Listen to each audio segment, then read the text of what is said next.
और अब हम आपको एक ऐसे व्यक्ति से रूबरू करवाने जा रहे हैं जिसके जीवन का उद्देश्य ही मानव सेवा और पर्यावरण संरक्षण करना है ताकि मानवीय जीवन की सुरक्षित और समृद्धि बनाया जा सके। पेश है एक रिपोर्ट। एक और जहां लोग कर्फ्यू में ढील के दौरान लोग अपने लिए रोजमर्रा की आवश्यक वस्तुओं की खरीदारी कर रहे हैं ताकि वे अपने खाने पीने की जरूरतों को पूरा कर सकें, वहीं इन तस्वीरों में आप देख रहे हैं कि एक व्यक्ति कर्फ्यू में ढील के दौरान अकेले ही प्राकृतिक जल स्रोत की सफाई कर रहे हैं।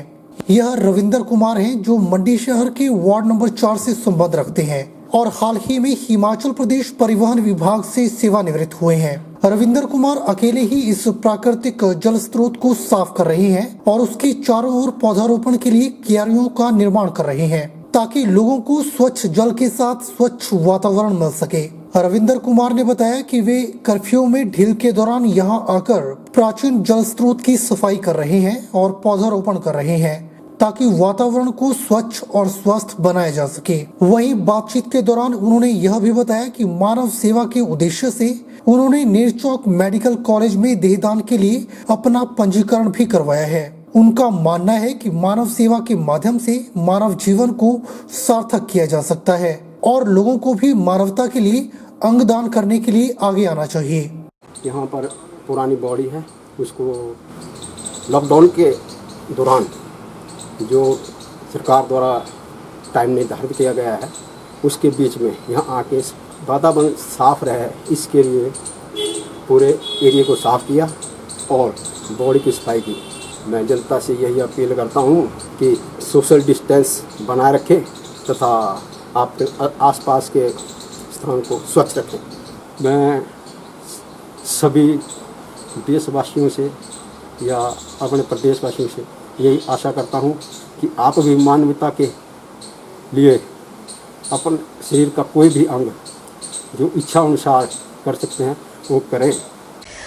नेरचौक नगर परिषद के सैनिटाइजेशन विभाग की प्रभारी पार्षद रजनीश सोनी ने बताया कि पिछले 1 महीने से नगर परिषद के माध्यम से बुधवार को वार्ड नंबर 2 ढांगू वार्ड के नेर ढांगू गौसदन में नगर निगम द्वारा सैनिटाइजेशन का कार्य किया गया, जिसमें सैनिटाइजेशन कॉन्ट्रैक्टर गुलशन ठाकुर के सौजन्य से स्प्रे का छिड़काव करवाया गया। पार्षद ने बताया कि रोजाना यह सैनिटाइजेशन स्प्रे का छिड़काव सार्वजनिक स्थानों के साथ सरकारी कार्यालयों में भी निश्चित अवधि में रूटीन में किया जा रहा है।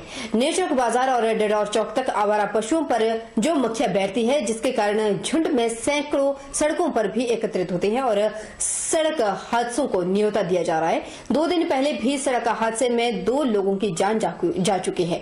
उधर कंसा चौक वार्ड और डडौर चौक में 4 आवारा पशुओं की मौत सड़क हादसे में हो चुकी है, जिसके कारण आज इन आवारा पशुओं पर भी छिड़काव किया गया। काफी लंबे समय से नगर परिषद नेरचौक में करीब एक महीने से ऊपर का समय हो गया, जिसमें हमारे 3-4 जो सफाई के कॉन्ट्रैक्टर हैं, सैनिटेशन कॉन्ट्रैक्टर, उनके माध्यम से उसमें 2 या 3 जो हमारे कॉन्ट्रैक्टर हैं वो सैनिटाइजेशन स्प्रे का, जो हमारे सफाई कर्मचारी हैं वो सैनिटाइजेशन स्प्रे का काम, छिड़काव का काम कर रहे हैं और कुछ हमारे जो कर्मचारी हैं सफाई के वो जो गार्बेज कलेक्शन की स्कीम है वो भी कर रहे हैं और अपने स्तर पर अभी जो उनके अपने खेत है, अपनी ज़मीन है, वहाँ पे वो जो है कूड़े को डंप किया जा रहा है। नूरपुर की पंचायत सुलियाली की आकृति हीर, जिसने बहुत ही कम उम्र में पूरे भारत वर्ष में अपना नाम और अपने माता पिता का नाम रोशन किया।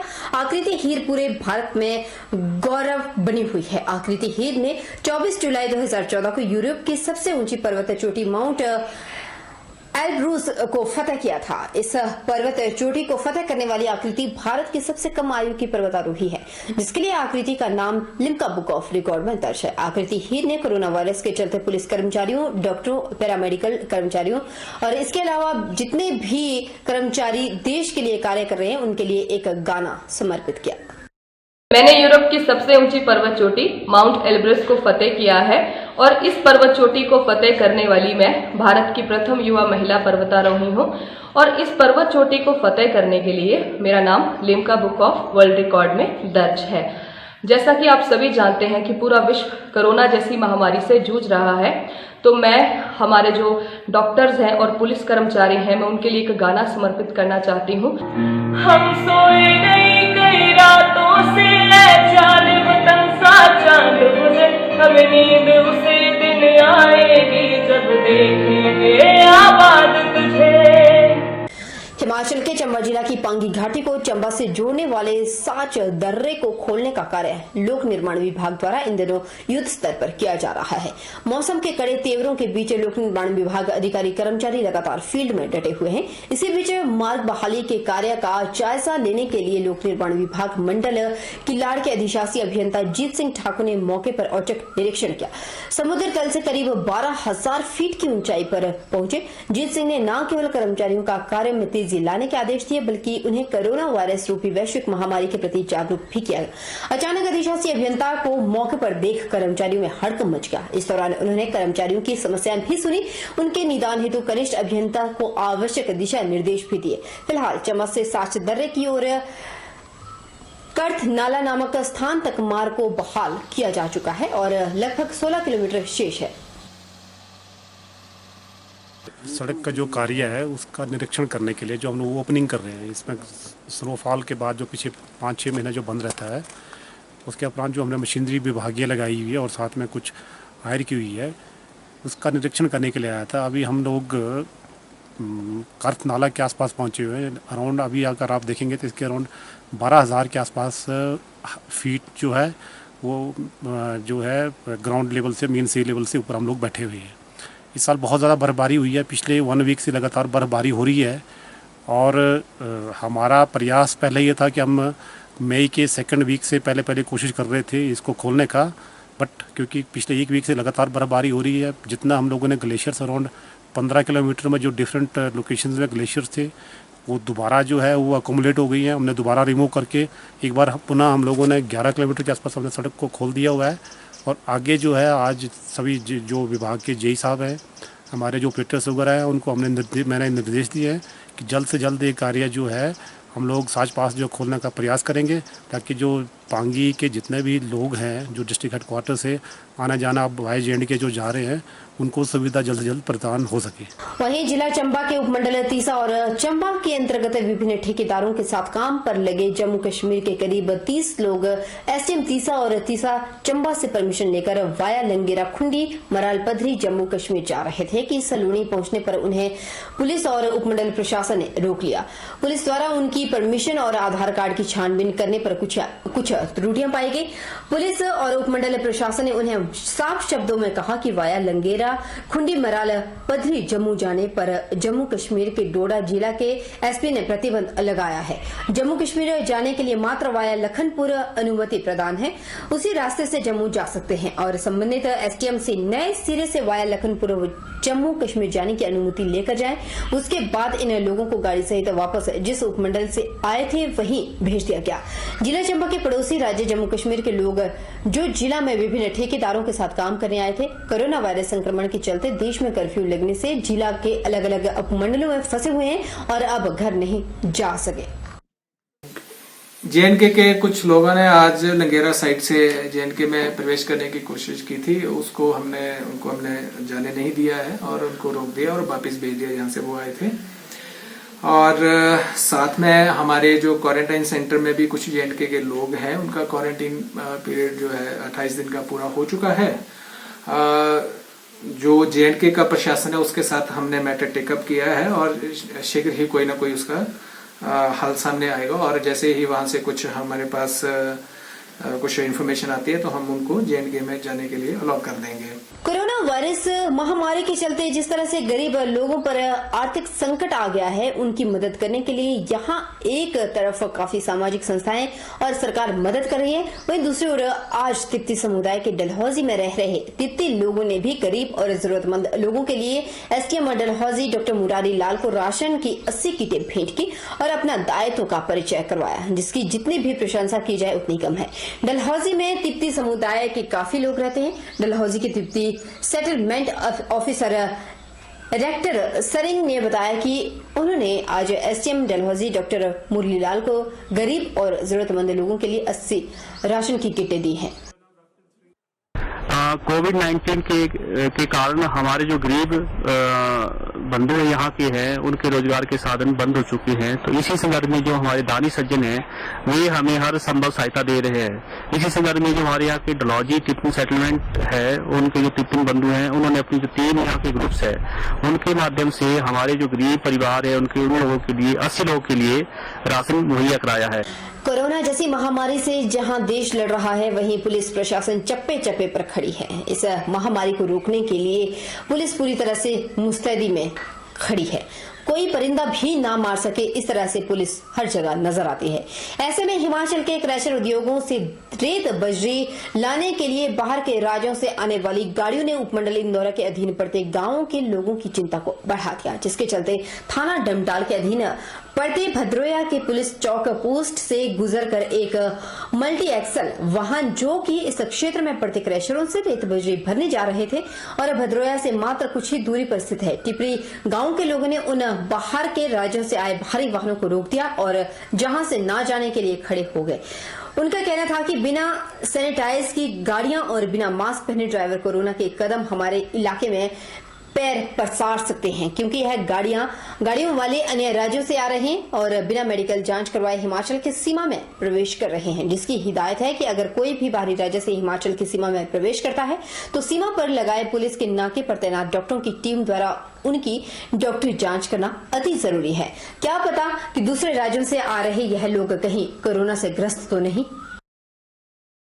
हिमाचल प्रदेश के किन्नौर जिला में बसा देश का आखिरी गांव छितकुल, जहां पर इंटरनेट सुविधा आज तक नहीं है, जिसकी वजह से बच्चों को ऑनलाइन शिक्षा ग्रहण करने में काफी दिक्कतों का सामना करना पड़ रहा है। कोरोना वायरस को लेकर लॉकडाउन के दौरान स्कूली छात्रों की पढ़ाई पर कोई असर न पड़े, इसके लिए छात्रों को ऑनलाइन शिक्षा की सुविधा लेने के लिए प्रदेश सरकार द्वारा 10 बजे से 12 बजे तक हर घर बने पाठशाला कार्यक्रम शुरू किया गया। जनजातीय क्षेत्र जिला किन्नौर में भी इस कार्यक्रम के तहत छात्रों को ऑनलाइन पढ़ाई करवाई जा रही है, लेकिन हिमाचल प्रदेश के जिला किन्नौर में बसा देश का अंतिम गाँव छितकुल इंटरनेट की सुविधा से वंचित है।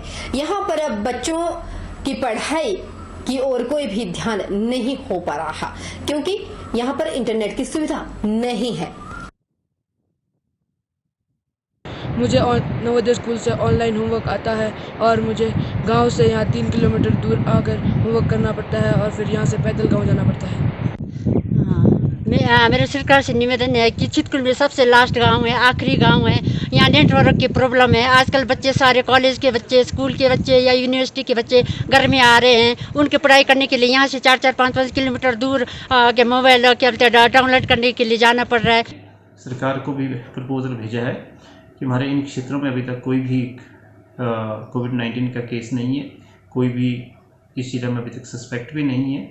इन क्षेत्रों में बाहर से किसी व्यक्ति के माध्यम से कोई इन्फेक्शन आने की संभावना भी बहुत कम है और मैंने सुझाव दिया हो इसलिए सरकार को कि इन क्षेत्रों में जो है हम खासकर जो छोटी क्लासेस है वहाँ पर पढ़ाई शुरू करवा सकते हैं और ये पढ़ाई जो है स्ट्रिक्टली जो है वहाँ की ग्राम पंचायतों के सुपरविजन में होगी, ताकि social distancing, hygiene, hand washing का प्रॉपर जो है ख्याल रखा जाए। उधर किन्नौर डीसी के माध्यम से कोरोना वायरस संक्रमण के रोकथाम के लिए मुख्यमंत्री राहत कोष में देवभूमि किन्नौर के देवी देवता भी बढ़ चढ़कर अंशदान कर रहे हैं। इसी कड़ी में कोविड-19 मुख्यमंत्री राहत कोष के लिए उपमंडल कल्पा के पांगी देवता शिरे रिंग नाग देवता ने 1 लाख, दुलिंग नाग देवता बरुआ द्वारा 1 लाख मुख्यमंत्री राहत कोष और प्रधानमंत्री राहत कोष के लिए 1-1 लाख रुपए का दान दिया गया। वहीं पंचायत बरुआ ने मुख्यमंत्री राहत कोष के लिए 21,000 रुपए का दान दिया। इसके अलावा शुद्रांग महिला मंडल द्वारा मुख्यमंत्री राहत कोष में 3,000 रुपए और संत निरंकारी किन्नौर ने भी मुख्यमंत्री राहत कोष के लिए 86,000 रुपए का दान दिया। वैश्विक महामारी कोरोना वायरस के बीच मंडी जिला के उपमंडल जोगिंदर नगर में अंतर्राष्ट्रीय नृत्य दिवस भी बड़ी धूमधाम से मनाया गया। इस दौरान स्कूल के नन्हे विद्यार्थियों ने अलग अलग डांस थीम पर सुंदर प्रस्तुतियां दी। इनमें हिंदी, पहाड़ी, पंजाबी और फ्रॉक डांस के गीतों पर विद्यार्थी थिरकते हुए नजर आए, क्योंकि देशव्यापी लॉकडाउन के दौरान शिक्षण शैक्षणिक संस्थानों में सभी प्रकार की गतिविधियां प्रतिबंधित है। इसलिए बुधवार को अंतर्राष्ट्रीय नृत्य दिवस यह प्रतियोगिता ऑनलाइन संपन्न हुई। जोगिंद्रनगर शहर के गरोड़ू स्थित गुरुकुल पब्लिक स्कूल सहित क्षेत्र के अन्य नामी विद्यालयों के विद्यार्थियों ने अंतर्राष्ट्रीय नृत्य दिवस पर अपने घरों में नृत्य के वीडियो बनाकर स्कूल प्रबंधन समितियों के द्वारा जारी व्हाट्सएप नंबर पर भेजे, जिसे ऑनलाइन देखकर स्कूल के अध्यापक प्रतिभावान विद्यार्थियों को उनकी प्रतिभा के अनुसार पुरस्कृत करेंगे।